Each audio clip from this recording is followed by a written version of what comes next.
العالمين والصلاة والسلام على أشرف الأنبياء والمرسلين وخاتم النبيين جد الحسن والحسين أبي القاسم محمد اللهم صل على محمد وآله الطيبين الطاهرين المعصومين المنتجبين المنتخبين لا سيما بقية الله في الأرضين روحي وأرواح العالمین لتراب مقدمه الفداء.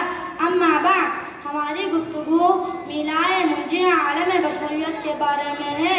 حضرت حکیمہ خاتون جو کہ حضرت امام محمد تقی علیہ السلام کی دختر، حضرت علی النقی علیہ السلام کی بہن اور حضرت امام حسن العسکری علیہ السلام کی پھوپھی تھی. آپ روزانہ امام حسن العسکری علیہ السلام اور حضرت نرجس کے زیارت کے لیے تشریف لایا کرتی تھی. حسب معمول ایک دن جب آپ امام حسن العسکری علیہ السلام کے زیارت کے لیے تشریف لا رکھے تو امام حسن العسکری علیہ السلام نے فرمایا، پھوپھی جان، آج کی رات آپ ہمارے گھر میں تشریف رکھے. آج کی رات اللہ اپنی حجت اور میرے جانشین کی ولادت فرما کر آپ کو خوش کر دے گا. تو حضرت حکیمہ نے فرمایا، خدا کی آخری حجت اور آپ کا جانشین کس کے ذریعے دنیا میں قدم رکھے گا؟ تو آپ نے فرمایا حضرت نرجس. تو حضرت حکیمہ حیران ہوئی اور کہنے لگی، مجھے تو حضرت نرجس حاملہ نہیں لگتی. تو امام حسن العسکری علیہ السلام نے فرمایا، اذا كان وقت الفجر يظهر لك بها الحبل فإن مثلها مثل أم موسى لم يظهر بها الحبل ولم يعلم بها أحد إلى وقت ولادتها لأن فرعون كان يشق بطون الحبال في طلب موسى وهذا نذير موسى. پھوپھی جان، آج کی رات آپ ہمارے گھر میں تشریف رکھے. آج کی رات اللہ اپنی حجت اور میری جانشین کی ولادت فرما کر آپ کو خوش کر دے گا.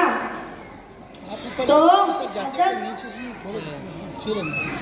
پھوپھی جان، آج کی رات آپ ہمارے گھر میں تشریف رکھے کیونکہ فرعون حاملہ عورتوں کی پیٹ چاک کر حضرت موسیٰ کے طلب میں فرعون حاملہ عورتوں کی پیٹ چاک کر پس میرا فرزند ارجمند کا بھی حال حضرت موسیٰ جیسا ہے. حضرت امام حسن العسکری علیہ السلام نے فرمایا، اور پھر حضرت حکیمہ حضرت امام حسن العسکری علیہ السلام کے گھر میں تشریف رکھنے کا فیصلہ کیا اور آپ حضرت نرجس کے کمرے میں چلی گئی اور ان کے ساتھ سو گئی. جب اذان کا وقت ہوا تو آپ نے حضرت امام حسن العسکری علیہ السلام کے ساتھ افطاری کی. پھر آپ حضرت نرجس کے کمرے میں چلی گئی اور ان کے ساتھ سو گئی.